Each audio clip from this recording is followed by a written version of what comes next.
Mesdames et messieurs, chers frères et sœurs de l'Afrique centrale, du Caraïbe et du Pacifique, je vous salue.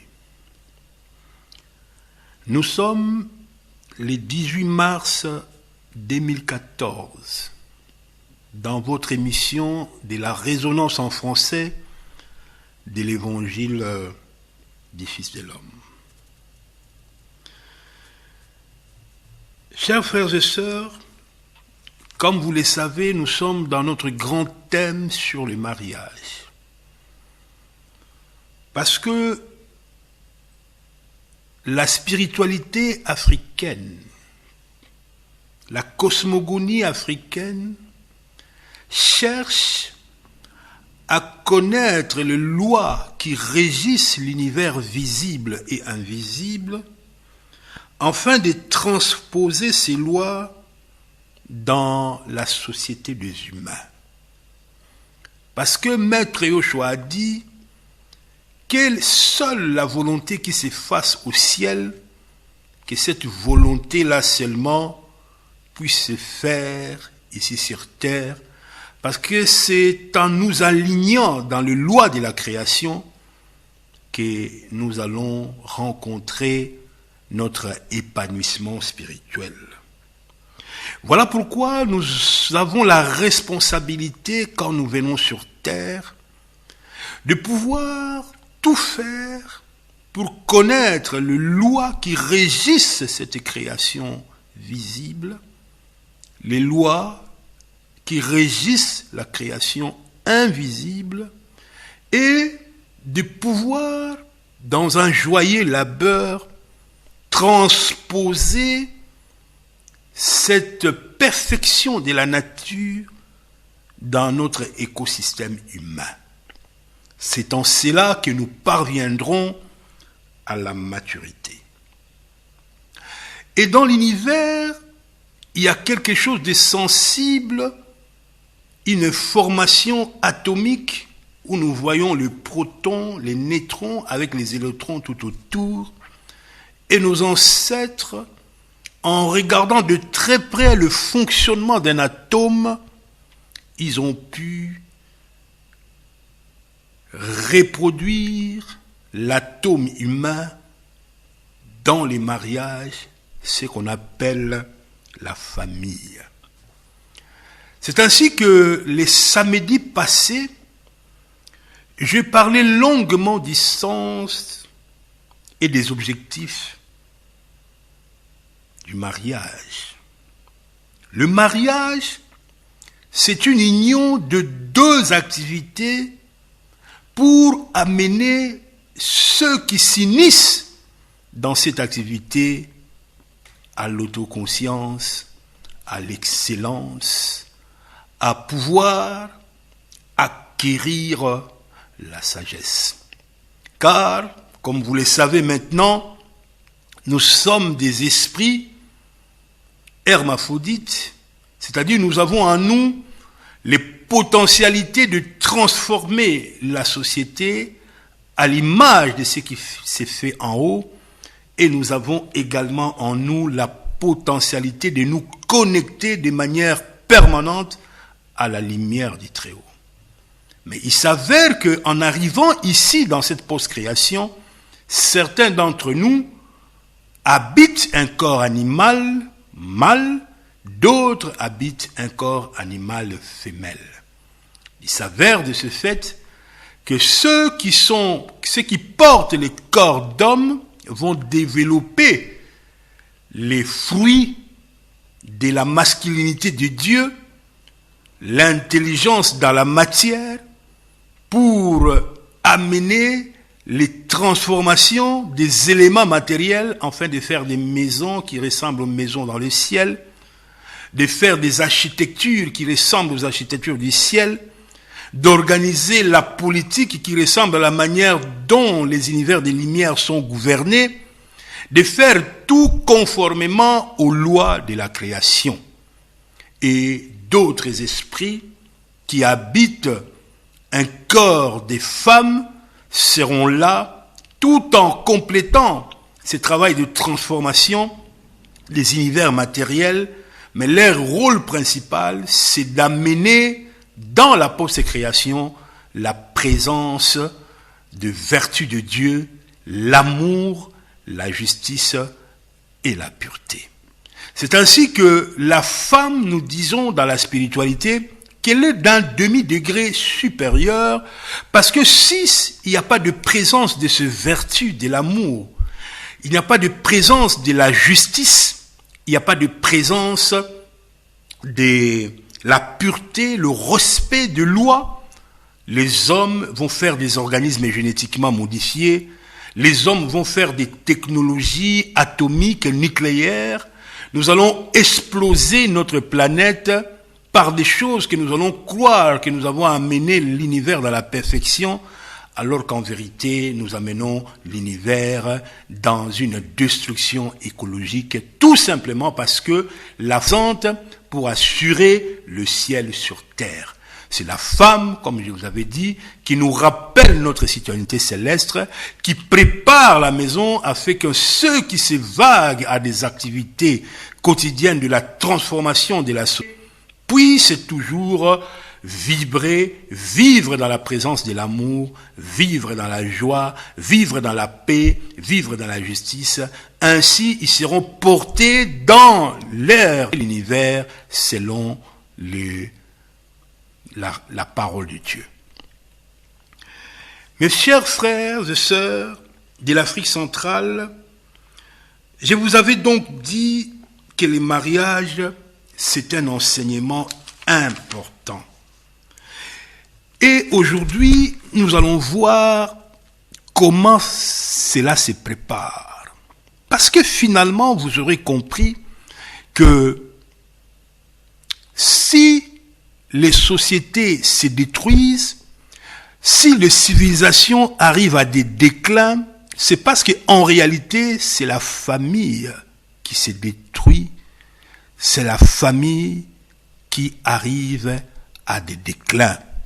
Voilà pourquoi, pour protéger une société, nous devons protéger la famille. Parce que la famille, c'est l'usine de formation des humains. Les humains viennent dans des familles, ils sont formés dans les familles, et c'est la famille qui les met finalement dans le marché pour reproduire les sociétés des Lumières en fonction des bases qu'ils ont reçues dans la famille. Il est donc important de savoir que dans la formation, dans la préparation du marié, dans la préparation de ceux qui veulent se marier, cette préparation commence déjà depuis les bas âges. Aujourd'hui, nous allons diviser cette préparation en deux parties. Mais vous ne saurez pas comprendre pourquoi je divise cette préparation en deux parties si je ne vous donne pas les préalables spirituels, les enseignements spirituels de cette préparation dans les mariages qui doit se diviser en deux parties. Mes chers frères et sœurs de la Cachopa, des Caraïbes et du Pacifique, je voudrais faire une entre parenthèses pour glisser l'enseignement sur nous arrivons sur terre. Comment est-ce que l'homme vient naître dans la famille? Je vais vous présenter d'abord la situation normale. Mais malheureusement, nous ne sommes plus dans la situation normale. Papa et maman veulent concevoir un enfant. La première chose, quand vous avez un projet de conception d'un enfant, vous devez les penser et vous devez présenter ces projets à l'Éternel, au Très-Haut, en disant, nous voulons aussi dans notre foyer accueillir quelqu'un que nous allons lui donner la possibilité, selon les potentialités que tu nous as données, pour que cette personne devienne aussi demain un adulte responsable. Seigneur, donne-nous une personne que nous allons être en symbiose avec lui, que nous pourrions lui transmettre ce que nous avons comme potentialité et qui viendra en affinité spirituelle avec nous, afin que nous lui donnons un cadre pour que, pendant qu'il est chez nous, qu'il puisse grandir et développer ses capacités physiques et spirituelles pour que demain, il soit un adulte responsable, afin que son mariage soit réussi comme le nôtre également. Qu'est-ce que je suis en train de dire ici? Je suis en train de dire que le projet de la procréation se prépare. On ne conçoit pas un enfant parce qu'on a été dans un bar, on a bu, on est ivre et on vient, on conçoit un enfant sans le savoir et 2 mois après, la femme qui se surprend être en grossesse. Tout ça, c'est du n'importe quoi. La maths, la civilisation de lumière que nous allons construire en Afrique centrale, il faudrait que nous trouvions des mécanismes pour aider les parents à assumer de manière responsable leur fonction de procréation. Premier point. Eh bien, pendant l'acte de procréation, il faut que ce soit un acte en vue de la procréation. Quand on fait un acte de procréation, il est vrai que ça peut ne pas marcher, mais nous avons dans la pensée de lumière, nous mettons des pensées de lumière pendant que nous faisons cet acte, parce que nous savons que nous allons introduire dans cette planète de fœtus un humain qui viendra détruire la planète comme l'a fait en Allemagne en 40-45 avec Hitler, ou qui viendra introduire une grande bénédiction comme il a fait Maître Yoshua, comme il a fait Fumukimbangu, comme il a fait beaucoup des envoyés de lumière. Donc pendant que vous faites l'acte de procréation, vous savez que vous êtes dans la demande de quelqu'un qui viendra et que vous allez le préparer pour que demain, cette fille ou ce garçon soit un adulte responsable. Donc c'est un acte de grande responsabilité. Ce n'est pas un plaisir animal, bien que ça peut être accompagné par un plaisir animal, mais c'est un acte de responsabilité parce que vous êtes là dans un projet d'amener un humain sur Terre. Deuxième point. Qu'est-ce qui se passe en vérité pendant cet acte que vous êtes en train de concevoir un enfant? L'homme transmet 23 chromosomes du sperme qui va féconder l'ovule. Et l'ovule, se déplaçant pour atteindre l'utérus de la femme où il sera fécondé par le sperme, amène également un patrimoine génétique qui est composé de 23 chromosomes. Donc au total, nous avons 46 chromosomes qui sont des caractéristiques immédiates, à moyen terme et à long terme, de ce réceptacle humain qui va contenir l'esprit qui viendra faire l'expérience dans cet univers. Mes amis, suivez-moi très bien ici. Je parle du réceptacle humain. Le réceptacle humain, c'est-à-dire Nyamanayo, ton corps physique, c'est un héritage de tes parents. Les parents ont donc la responsabilité de faire toute une série d'examens pour s'assurer qu'ils sont dans les meilleures conditions de santé pour transmettre un patrimoine qui permettra à cet enfant de bien évoluer dans la matière. Ce n'est pas quand vous êtes vraiment dans le lit d'hôpital malade que vous allez faire un acte de procréation. Voyez, nous n'avons pas pris très au sérieux cet acte de procréation. Voilà pourquoi nous avons appelé qui ont des maladies héréditaires génétiques alors que nous pouvions traiter ça d'abord pour essayer d'éradiquer pas mal de dégâts que nous avons transmis comme héritage génétique au niveau de nos 46 chromosomes que nous transmettons lors de l'acte de la procréation. C'est important. C'est très important parce que je vous avais dit que la spiritualité, c'est la connaissance. Et quand vous connaissez et que vous agissez en conséquence, vous allez voir que vos foyers seront prospères, vous aurez des enfants, à moins de quelque chose que vous ne maîtrisez pas. Mais si la chose se trouve dans les domaines que vous pouvez maîtriser, autant maîtriser la chose pour transférer le plus de chances possibles d'avoir des enfants, des cachopas, des enfants vigoureux, des enfants en bonne santé. Troisième chose. Voici donc ces germes d'esprit, non, c'est pas même le germe d'esprit, ce fœtus qui est maintenant dans la matrice de la femme qui est en train d'évoluer. Le fœtus qui commence avec le 46 chromosomes qu'il a hérité de ses parents. 23 du côté de son père et 23 du côté de sa maman. Ce sont des caractéristiques de sa peau, de sa chevelure, de pas mal de choses qui va constituer son réceptacle de matière, cet animal humain. C'est donc important ici pour les parents de bien préparer aussi bien dans des requêtes, lui qui est le maître du temps, des lieux et des circonstances, vous donne un cadre agréable pour que vous puissiez faire cette conception dans de bonnes conditions. Ce réceptacle est en train de grandir dans la matrice de la femme. Généralement, c'est vers le milieu de la grossesse, c'est-à-dire vers le premier mois, le 5e ou le 4e mois, que l'esprit, l'âme qui vient d'en haut, va pénétrer ces réceptacles. Une fois ces réceptacles aura la forme humaine.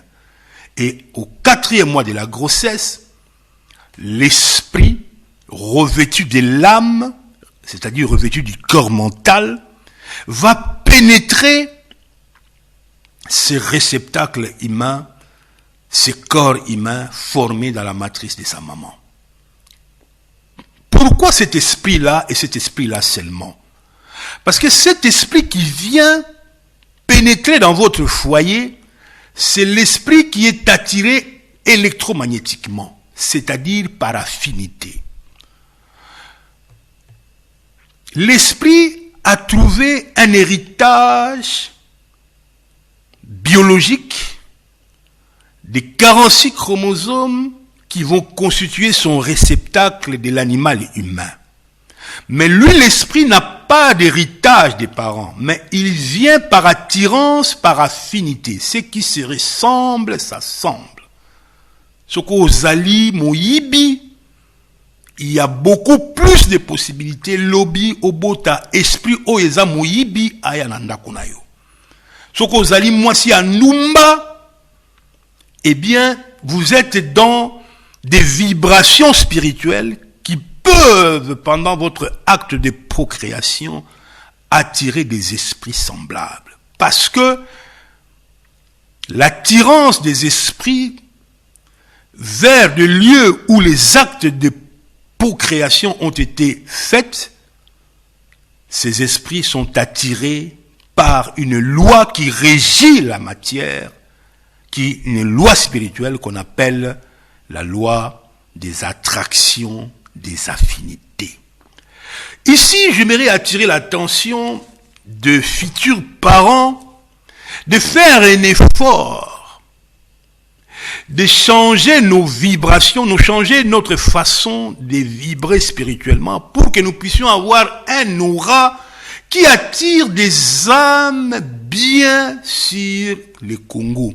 Le Congo aujourd'hui, regardez sous ces femmes violées qui se haïssent, qui vivent une situation très difficile sur le plan émotionnel et qui sont enveloppés des égrégores négatifs du ténèbre.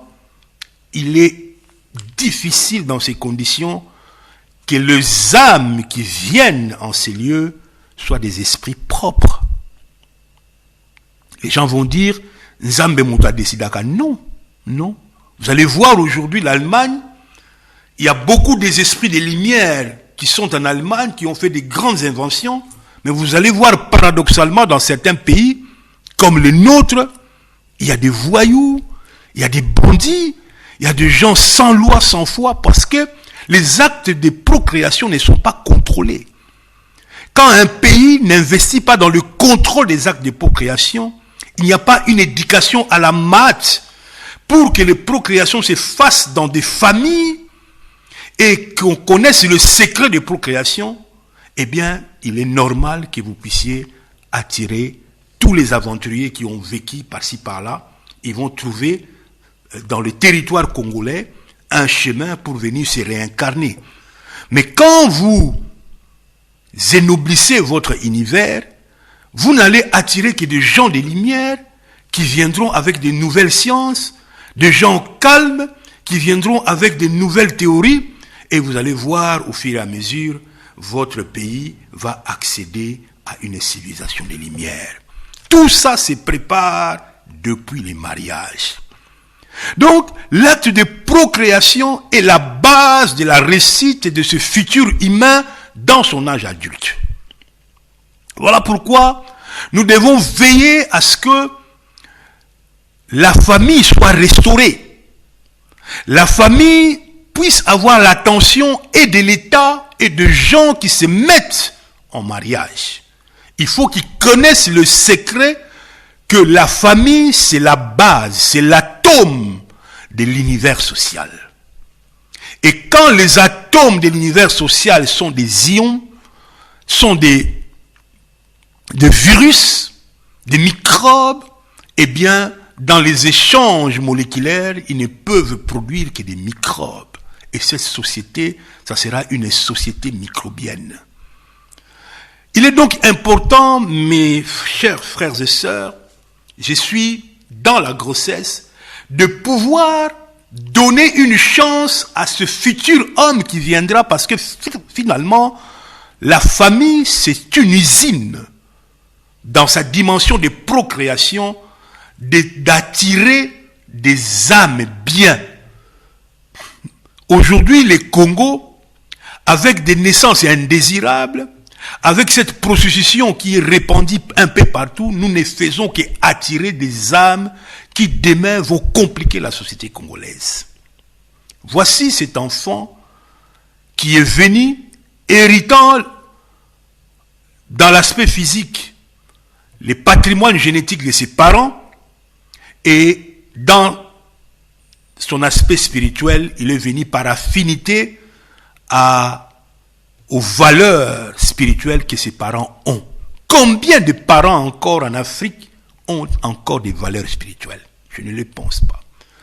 Donc, c'est un enseignement qui vous permet de vous interroger lorsque vous avez eu cet enfant, vous étiez dans quelle disposition d'esprit? Et vous allez voir que très souvent la disposition d'esprit dans laquelle vous étiez pendant cet acte de procréation va caractériser spirituellement le genre d'esprit que vous avez attiré à ce moment-là. Et vous allez voir que quand vous êtes spirituellement élevé, vous attirez aussi des âmes de lumière et vous leur donnez un cadre qui correspond à votre connaissance spirituelle. Quand cet enfant naît, il y a deux phases. Première phase, l'esprit qui entre n'a pas encore trouvé un terrain propice pour pouvoir piloter le corps. Pourquoi? Parce que le corps n'est pas encore arrivé à la maturation.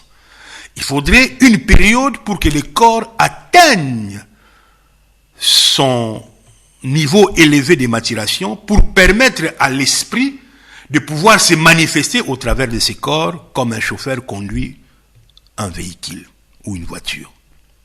Donc, il y a dans l'existence de l'homme deux phases. Une phase où il est complètement comme un animal humain, où l'esprit est dans une sorte de château enfermé, en entendant que le corps arrive à la maturation, car si vous avez suivi les enseignements de la résonance de l'évangile éternel que nous avons donné avec M. Diasonama, nous vous avons dit que le cycle de la matière répond à 4 phases.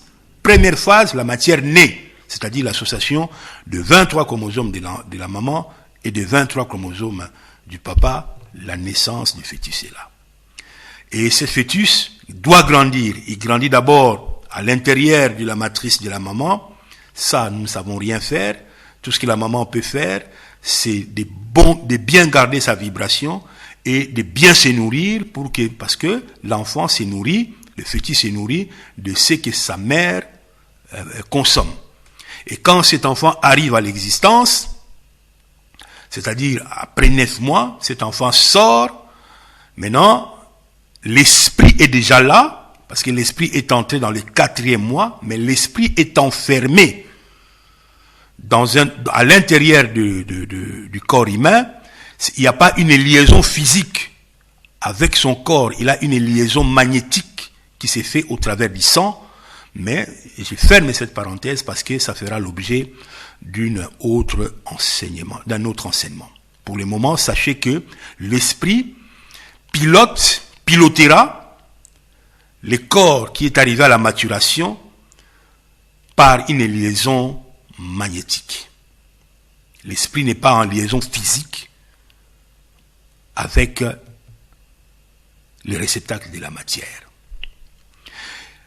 Alors, le réceptacle de la matière, comme je vous avais dit, entre dans la 2e phase, c'est-à-dire il doit grandir. Et aujourd'hui, il grandit et il arrive à sa maturation vers la puberté. Vers la puberté, vous allez voir, la voix de l'homme, la voix du garçon change, la femme commence à se menstruer, c'est-à-dire que le corps a atteint la maturation. Et cette maturation, aujourd'hui, dans ce siècle, on peut le situer à 12 ans pour la fille et généralement à 14 ans pour un garçon. C'est-à-dire le corps physique arrive à une énergie sexuelle, à une énergie de la matière qui peut être disposée à ce que l'esprit puisse maintenant piloter le corps humain. C'est aux alentours des 12-14 ans. Dans ces siècles. Parce que dans les siècles à venir, dans les siècles passés, c'était très long, parce que nous étions arrivés, les temps d'arriver à la maturation, on faisait 100 ans, 200 ans, parce que l'homme faisait parfois 350 ans d'existence. Mais aujourd'hui, les choses ont tendance à se miniaturiser, et l'homme, étant un élément de la nature, il commence à apprendre les unitaires de manière précoce, il se miniaturise aussi, il atteint aussi précocement l'âge de la maturation spirituelle. C'est tout un processus qui s'inscrit dans l'histoire. Voilà. Et pendant la période de la maturation, l'esprit qui se monte dans le corps, qui commence à ouvrir des centres d'énergie qui se trouvent en lui pour essayer d'amener sa conscience à l'élévation spirituelle. Il commence par s'enraciner en cherchant un métier, en approfondissant sa connaissance, il commence à élaborer ses sentiments, il commence à avoir sa personnalité, et pendant ces temps-là, où le corps est dans la phase de la maturation. C'est dans la phase de la maturation que l'esprit fait en vérité son expérience d'élévation spirituelle qui, on peut le résumer dans les ouvertures de 7 centres d'énergie que nous avons expliqués dans la résonance de l'évangile éternel.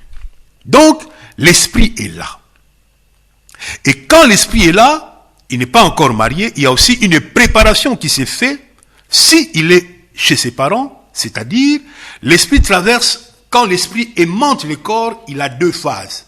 Il a la phase de l'adolescence où il se recherche et il a également la phase de l'âge adulte où il commence véritablement à poser des actes dans la société comme un responsable. Je résume, l'enfant jusqu'à la puberté, c'est un animal humain qui est totalement pris en charge par ses parents et les parents doivent lui transmettre une préparation pour la réussite de son âge adulte, pour la réussite de son mariage. Dans la puberté, le corps atteint la maturation. Eh bien, l'esprit commence à piloter le corps, l'esprit se dissocie de ses parents, il commence à avoir ses propres désirs il n'est plus un animal humain, mais c'est un esprit qui essaie de contrôler son propre animal humain, alors il traverse une première phase qu'on appelle l'adolescence, une phase où il ne sait pas tellement bien contrôler cette mécanique, mais il est là, il essaie de le contrôler, et dans la deuxième phase, il sait ce qu'il veut, et il pose des actes comme un adulte, il assume ses responsabilités. Et en ce moment-là, il peut se marier. Maintenant, aujourd'hui, je vais vous parler de la préparation des 0 à la puberté. Et demain, le samedi prochain, je vais vous parler de la préparation pendant qu'il est adolescent. Qu'est-ce que les parents doivent faire pendant l'adolescence? Parce que pendant l'âge adulte, lui-même aussi doit se préparer pour le choix de son conjoint ou de sa conjointe. Pendant des 0 à 10 ans, qu'est-ce que les parents font dans cet âge-là normalement? Ce que les parents doivent faire, c'est d'abord, quand l'enfant naît, c'est la responsabilité de la maman. Il peut naître, il a été mal aspiré, motonaye baby, azana di kosimo mingi. Il faut des séances de massage pour ennoblir son corps. C'est très important. Parce que il y a des déformations pendant cette période, tout simplement parce que les parents n'ont pas compris qu'ils ont une responsabilité d'ennoblir ce corps. Je vois ma femme hier qui dit, quand mes enfants sont nés, il prenait de l'huile de palme, il les massait dans les colonnes vertébrales, il massait la nuque, il massait les orteils. Il était en train d'arranger le garçon ou d'arranger la fille selon la morphologie qu'il a reçue au départ, parce qu'en ce moment-là, les os sont encore faibles. On peut arriver à donner une forme appropriée, évidemment. Il a toujours sa forme de départ, mais il y a moyen de corriger Makolo Brancard, il y a moyen d'arranger ces histoires parce que ça peut sérieusement l'handicaper quand il va grandir et ça peut lui poser des problèmes pour le choix des conjoints. Donc c'est quelque chose de très important qu'on doit prendre au sérieux. Que la maman doit rester collée matiquement à cet enfant pour lui donner les meilleures possibilités possibles au niveau de sa morphologie, pour qu'il atteigne un niveau acceptable en fonction de ses potentialités qu'il a reçues dès le départ. Première chose. Deuxième chose, les manger. Il faudrait, aujourd'hui les enfants mangent tout et n'importe quoi et à n'importe quel moment. Surtout ici en Europe, on dit que, oui, azo profiter à Zanapoto, alors que c'est une erreur monumentale. Il faut, en matière de manger, que vos enfants mangent bio, ils mangent une nourriture équilibrée, avec une proportion bien gardée de protéines, de glucides et de la graisse, pour protéger les organes. Donc, il faudrait en ce moment-là insister beaucoup sur les légumes, insister sur les protéines animales, vous les prenez au niveau des poissons, mais généralement, la MAD conseille que nous puissions manger des aliments qui viennent du processus de la photosynthèse, qui viennent, n'est-ce pas, du monde minéral, du monde végétal ou du monde, carrément, si le monde animal, beaucoup plus dans les volailles ou dans les poissons. De ce côté-là, nous mangeons très mal et nos enfants n'ont pas de discipline. Parce que quand un enfant est habitué à la cuisine, il mange à 8 heures, il mange à 9 heures, il entre dans la cuisine, il mange tout ce qu'il veut. Vous finissez les provisions que vous avez destinées à 1 mois. Après 10 jours, ces provisions se terminent. Parce que les enfants, vous n'avez pas su maîtriser les enfants. C'est là que dans la troisième phase, je vais parler de la discipline. Vous allez voir que ces enfants ne seront pas des adultes responsables. Demain, ils vont gérer les deniers publics. Ils sont habitués à faire n'importe quoi à la maison, mais ils feront n'importe quoi quand ils seront des responsables de la société. Parce que déjà, vous les avez fauchés. Ils sont déjà des microbes, des virus au niveau de la famille. Ils vous créent des problèmes, vous n'arrivez pas à maîtriser l'animal humain. Je parle de l'animal humain, je ne parle pas encore de l'âge de 12 ans, de 13 ans, de 14 ans, où il entre dans l'adolescence, c'est-à-dire où l'esprit est là. Je parle de l'animal. L'animal, on l'éduque, mais l'animal, on les dresse aussi. Parce que si l'animal n'est pas contrôlé, il devient un danger. Cet animal un enfant qui n'a pas des heures de se reposer, il dort, un enfant de 6 ans qui dort à 22 heures, à 23 heures. Ce n'est pas normal. Cet enfant-là est déséquilibré. Il aura des problèmes psychologiques, il aura des problèmes psychiques. Il sera un adulte déséquilibré dans sa vie. Parce que il ne vit pas dans l'harmonie. Et tout ça, c'est de l'impréparation, c'est à cause des parents. Donc les parents doivent insister sur ça. Sur le manger et sur la fréquence pour manger ces choses. L'enfant doit comprendre qu'il y a une discipline. On ne mange pas chez moi, on ne mange pas n'importe quand. Vous n'entrez pas dans la cuisine, ce n'est pas parce que nous manquons, mais c'est une discipline qu'on donne aux enfants. Parce que demain, ils seront des adultes responsables, on leur prépare dans leur futur foyer. C'est la responsabilité des parents qui les ont donné ces 46 chromosomes, d'amener ces chromosomes à la maturation, dans la discipline. Les enfants ne sont pas disciplinés, ils sautent d'une chaise à l'autre, on tolère, vous recevez des invités, des secondes après, ils sont sur l'invité, ils jettent des saletés, on dit que c'est l'Europe. Non, c'est des désordres, ce sont des bêtises. Comment des enfants qui naissent dans des environnements comme ça pourront demain être des adultes responsables? Ils ne seront pas des adultes responsables. Je vous avais dit au début que la famille, c'est une centre initiatique pour former des adultes de demain. Mais quand vous n'arrivez pas à établir la discipline, vous recevez les enfants sur qu'ils, ils cassent des verres, ils parlent à tout moment. Où est la discipline? Ah, banapoto. Non, ça montre que vous n'arrivez pas à assumer vos rôles des parents. Et demain, ces enfants seront des adultes irresponsables. Ils vont gueuler sur leurs femmes, ils vont gueuler sur leur mari, ils vont se promener, il va revenir à 3 heures du matin parce qu'il n'a pas la notion de discipline. Et quand il va revenir à 3 heures du matin, sa femme sera frustrée, sa femme va faire de même, il y aura des musiques de gauche à droite, et finalement, il n'y aura rien qui va se passer.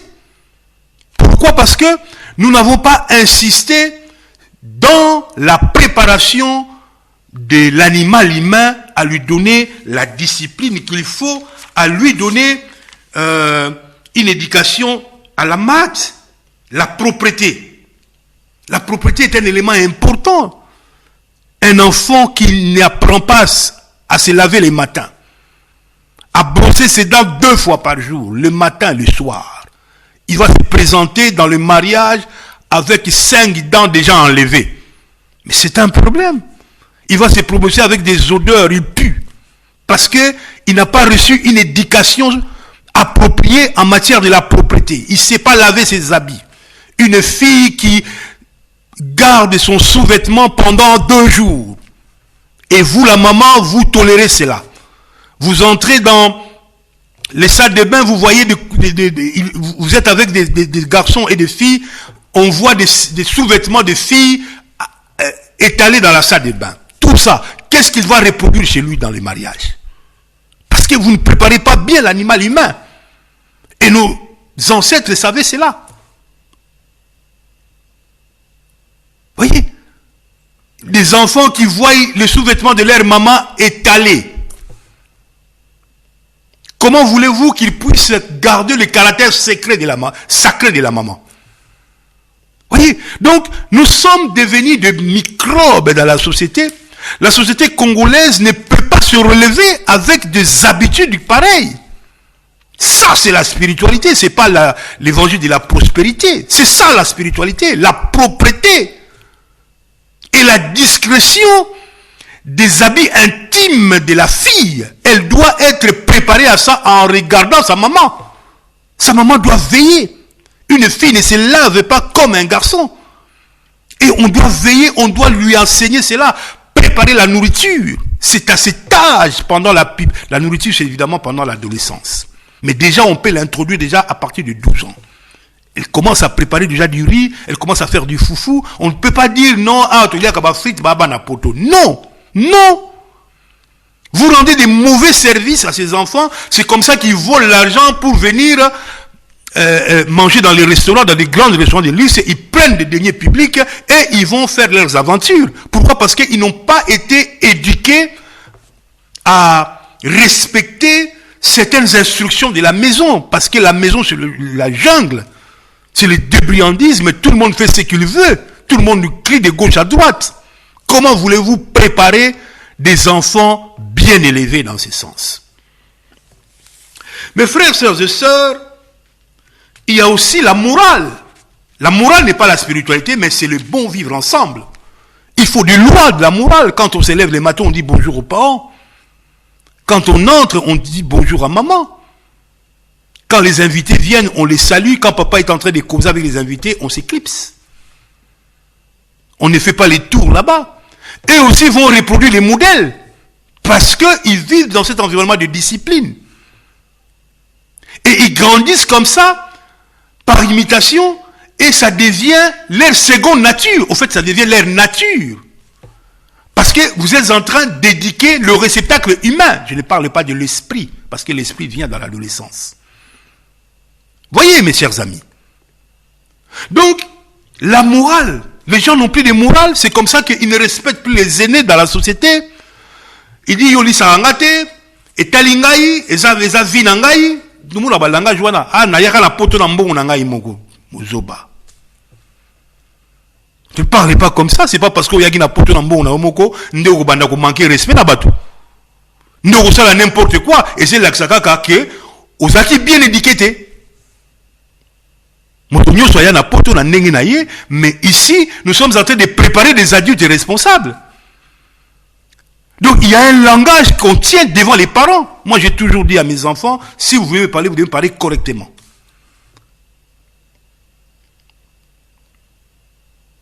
On ne me parle pas dans l'argot. On parle, si on parle en français, on parle un français correct. Si on parle en lingala, on se débrouille, mais on parle correctement, pas à papa moto. Non, non, non. On ne va pas ramasser le lingala dans la rue pour venir les parler. C'est comme ça que plus tard, je vous dirai que la responsabilité de l'État, c'est d'avoir des académies des langues pour amener nos langues à l'excellence. Nos langues doivent avoir aussi un certain niveau de maturation. Nos langues doivent traduire une certaine culture de respect, de respectabilité de langue. Et les enseigner dans nos écoles, commençant par l'école primaire. Donc la morale. Parce que quand un enfant est encore enfant, on ne parle pas de la spiritualité. La spiritualité, c'est pendant l'adolescence qu'on commence à lui parler des lois de la création, qu'on commence à l'initier aux valeurs qui feront plus tard de lui un adulte responsable. Mais pendant qu'il est enfant, on l'enseigne la morale, un cadre d'action, de mœurs, de bonnes mœurs, en fonction de la culture, des traditions, des lumières que nous avons héritées sur le territoire des Kachiopa. Est-ce que vous connaissez tout ça? Comment voulez-vous réussir vos mariages? Si au départ, on n'a pas préparé nos enfants, nous-mêmes nous sommes encore des gros bébés, on ne nous a pas bien préparés. On ne sait pas réussir le mariage comme ça. Et dans les facteurs de préparation, il y a aussi des langues, l'histoire d'un peuple. Vous devez préparer vos enfants à acquérir les langues maternelles parce que les langues, si vous ne les savez pas, ça fait partie des patrimoines génétiques que nous héritons. Hein. Ça fait partie des patrimoines génétiques. Des dispositions à parler les lingala sont propres à tous les bangala. Les dispositions à parler les tchuluba sont propres à tous les baluba. Ça fait partie de leur patrimoine. Eh bien, nous avons la responsabilité d'éduquer nos enfants dans dans nos langues, parce que même s'ils sont ici, ils vont apprendre les français, ils vont apprendre l'anglais, ils vont apprendre l'allemand. Mais les langues maternelles, ils doivent les avoir, on doit les éduquer dans leur langue maternelle. Cette éducation va plus pénétrer parce que vous êtes en train de toucher au patrimoine génétique qu'il a hérité. Il sera plus facile qu'il absorbe les éléments de transmission de ces traditions des Lumières si vous les transmettez dans des langues qui correspondent à ces traditions-là. C'est ce que Fumukimba nous disait. Apprenez à vos enfants vos langues maternelles. Et ces langues maternelles vont introduire le patriotisme. Ils vont aimer les Congos. Aujourd'hui, la plupart des enfants des évolués, vous allez voir, s'ils deviennent des hommes d'État, tout leur problème, c'est de transposer ce qu'ils ont appris en Europe au Congo. Pourquoi? Parce qu'ils sont séduits par les modèles dans lesquels ils ont évolué. Quand j'insiste sur les langues, ce n'est pas que je n'aime pas les Français. Non, parce que les langues traduisent la culture. Et quelqu'un qui n'a pas appris sa langue maternelle, il sera difficile d'aimer son pays. S'il va aimer son pays, c'est pour transposer ce qu'il a, la culture des autres. Il va toujours mettre sur le piédestal la culture des autres parce qu'il ne connaît pas la sagesse qui se trouve, les éléments de richesse qui se trouvent dans sa culture. Et tout ça, c'est la faute des mamans. Parce qu'on croit que quand on parle à nos enfants des langues étrangères, on est civilisé. Non, c'est le summum de la bêtise. Un Français ne le fera pas. Un Allemand en Allemagne, il parlera avec ses enfants dans sa langue maternelle. Un Français au Congo, il ne parlera pas avec ses enfants en lingala. Il va les parler en français, même s'ils vont étudier en lingala. Mais il n'y a que des Congolais qui font ça. Parce qu'on est complexé. Parce qu'on a la mentalité des esclaves. On est le fils des évolués. Et nous pensons que nous sommes arrivés alors que nous voyons tout faux. Donc on doit corriger ces histoires.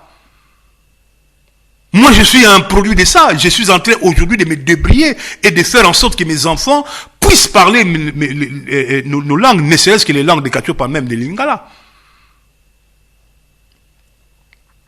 C'est une préparation. Un couple, je vous avais dit que c'est l'union d'activités en vue de transformer la société et de garder la lumière.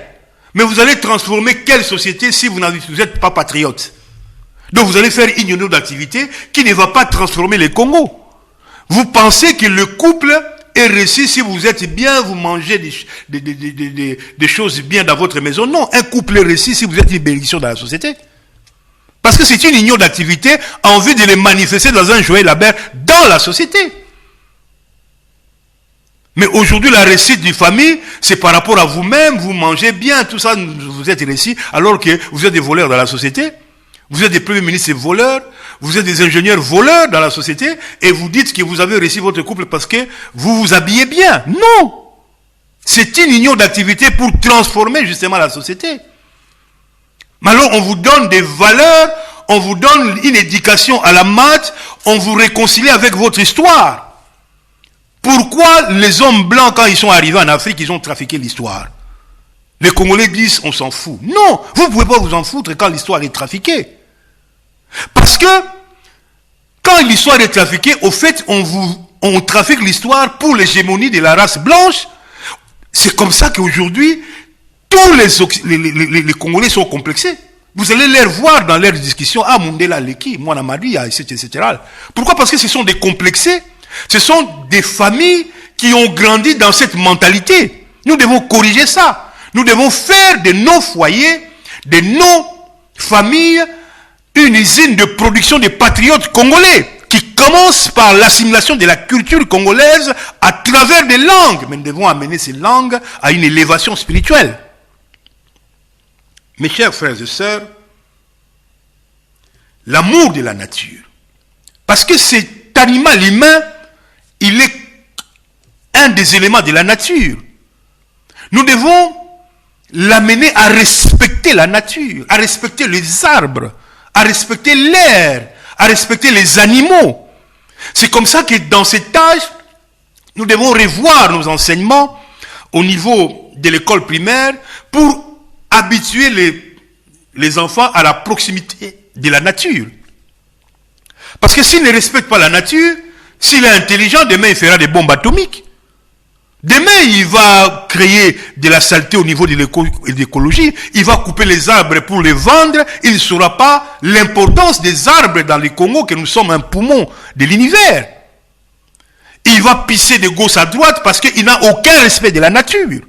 Et tout ça se passe pendant qu'il est un animal humain, avant que l'esprit vienne s'éclore. Parce que c'est toute cette éducation qui va amener son réceptacle humain à la maturation.